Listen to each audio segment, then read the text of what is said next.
was a runaway winner from start to finish in yesterday's 13 all out. Anybody can deny Jorge Martin completing his second double of the season. Ambient temperatures just under 30 degrees. It's a very warm warm-up lap here then for the laps of enthralling MotoGP action here. You do wonder, the big question to pose, Lewis, is just how long can Bezzecchi and Bagnaia resist the pain and the fatigue of those injuries sustained last weekend. Lights out and we are going. San Marino, it's a superb launch from that 10th MotoGP pole from Jorge Martin. He leads the way, just he did in the sprint yesterday. Marco Bezzecchi's got away well too. Bagnaia didn't get a good start. Pedrosa has a moment there on the...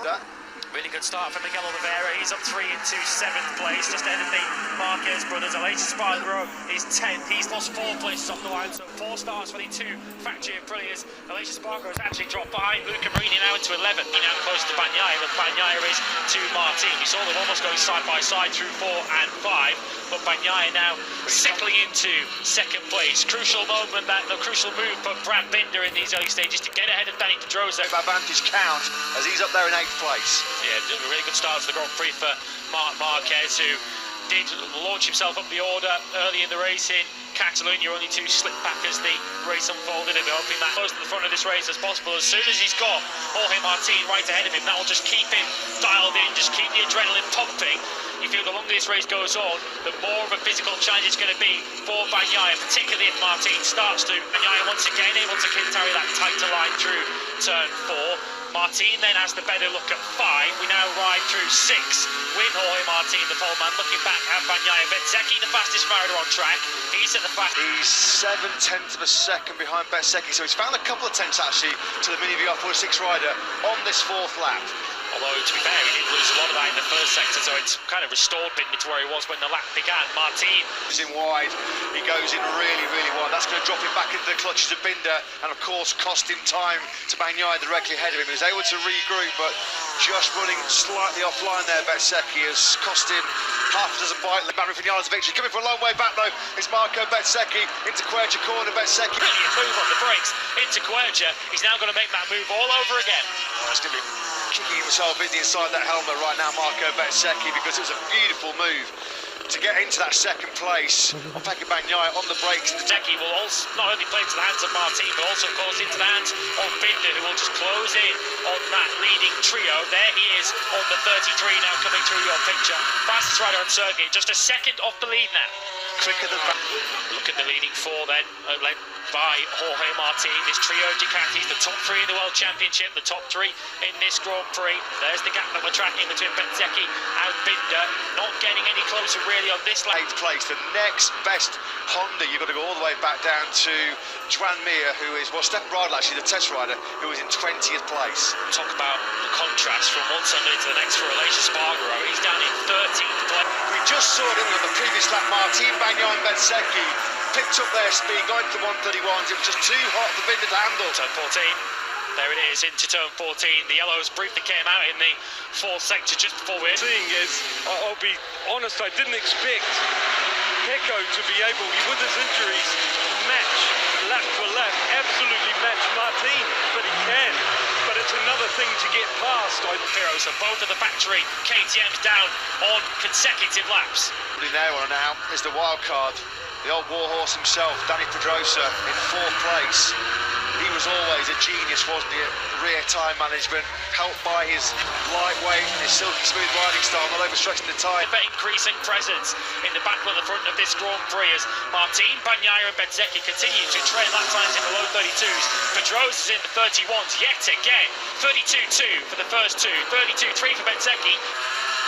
This guy is pure class. We're talking about Dani Pedrosa, a rider who's had over 150 Grand Prix podiums. You want to know about his stature in this sport. Piero Miller's incident's going to be reviewed after the race. Only Mark Gain is another personal best lap from the number 26, a 131.876. He's just 6/10 now behind Marco Bezzecchi, striking distance to the front of this Grand Prix. 1.1 seconds behind Jorge Martin. This is at the end of 2018. He just didn't feel like he was razor sharp on the brakes to attack Pecco Bagnaia, of course, wary as well that he didn't want to do anything that was going to jeopardise the World Champions' hopes of a sprint podium. But This is a different get to the second as Bagnaia just gets in too hot, doesn't he? Oh, that was close. That was into the faster than Bezzecchi through the first half of this lap 14, which will take us into the second half of this San Marino Grand Prix. There is Pedrosa on the 26 bike, just out of your picture now as they come through the tight first gear, turn 14. A half race distance on that soft rear is very, very impressive by Mark. For his best MotoGP result at the moment in 8th place, he's up behind Miguel Oliveira. That is a crash for Paul Espargaro. Unfortunately, that's an all too familiar sight. You just wonder at what point do the painkillers, do the adrenaline start losing effect here for the two Ducatis behind him. Bagnaia and Bezzecchi, who have done an incredible job to keep themselves in this victory battle as we're on 15-16 seconds behind Marquez. Taka Nakagami is a further 2 seconds back. The LCR Honda rider in 18th place. Of course, Mir has crashed out. So Marquez in 6th. He is really starting to bolted in this one in the form of Jorge Martin. Through the first sector on this lap, the advantage increased even further up to 1.2 seconds. That was Bagnaia's slowest lap for quite some time, a 1:32.4 last time around. Bagnaia very, very quickly. Yeah, Martin's pulled the pin in this one. The lead now almost 2 seconds as they cross the line. 31.9 for Martin, and that was a noticeable drop in pace from Bagnaia last time around. He did a 1:32. 36 points going into the Barcelona Grand Prix a week ago. It was 66, wasn't it? So Jorge Martin inflicting maximum damage in terms of the championship. Look how quickly, having got through on Patti, albeit painted in a very different colour today than he was looking at yesterday. It was Bagnaia who held Pedrosa off in the latter stages of the sprint to hold on to a podium. But does Bagnaia have the physical condition to even fight back if Pedrosa came around, which was as quick as Pedrosa was going? So if Bagnaia's pace does continue to tail off, then he might well find himself coming under further pressure later on. But all the credit in the world to the reigning world champion. He's just responded with another 1:32. ATM testing. Of course, he's been running that experimental carbon fibre chassis. What crucial data and information he's been gathering on that chassis here this weekend. But here's your runaway race leader, Jorge Martin. He didn't see anybody's rear seconds, and from that point on, Martin has been comfortable at the front. Yeah, 16, 17, 18, those laps were fundamental, weren't they? They were the platform to this victory. It looks like being a dominant victory for the Martinator. To avoid making those odd mistakes which will just light up the eyes of Danny Pedrosa behind him. 5 laps remain in this San Marino Grand Prix. That mistake from Bagnaia was probably handed second place to Marco Bezzecchi. What would be a dream podium, could you believe it? 154 career podium on the line here for Danny Pedrosa. Bezzecchi once again in the 1:31s. This is coming a little bit too late for him to chase down Jorge. Producing his own heroics. A superhero effort from Bezzecchi, given the damage to his left hand. That was one of multiple injuries. He got a big whack on his right head, a nasty knock on his back as well.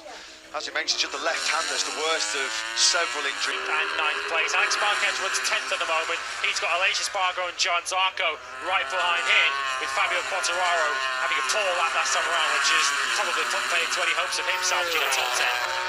It's a career best. Them is Alex Marquez. You can see to the background on that iconic Fausto Cassini tribute livery. He's got Aleix Espargaro for company. That's the battle for the final place in the top 10. Pedrosa back in the 1:31s late on here. A 1:31.999 from Pedrosa. Been out of corners. We saw the moment there out of turn 14 a couple of laps ago. He had that problem coming out of turn 10 earlier on as he desperately tries to get that bright yellow Ducati stopped into turn 14. There will be 1 lap to go once they can Marquez. So Marini now up into 7th place, although just as I say that, he's lost those places back again. No problems really on the plate of Jorge Martin right now, although his lead has come down to 1.4 seconds. The focus is all on this battle. Bagnaia versus Pedrosa. The checkered flag. We'll be hearing some of his tunes, the DJ post-race. Bagnaia then does hold on for an incredible podium, one of the toughest podiums of his Grand Prix career. It is 2 4th places, but Danny points behind Pecco Bagnaia. So in the space of 7 days, he's taken 30 points out of Bagnaia in the championship. But huge respect, huge admiration to Bezzecchi and Bagnaia for the pair of them to leave Misano.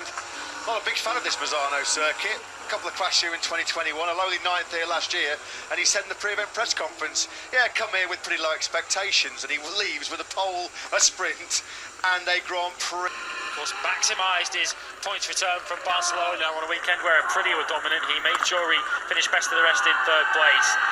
And it was his turn to be the dominant force this weekend. We'll never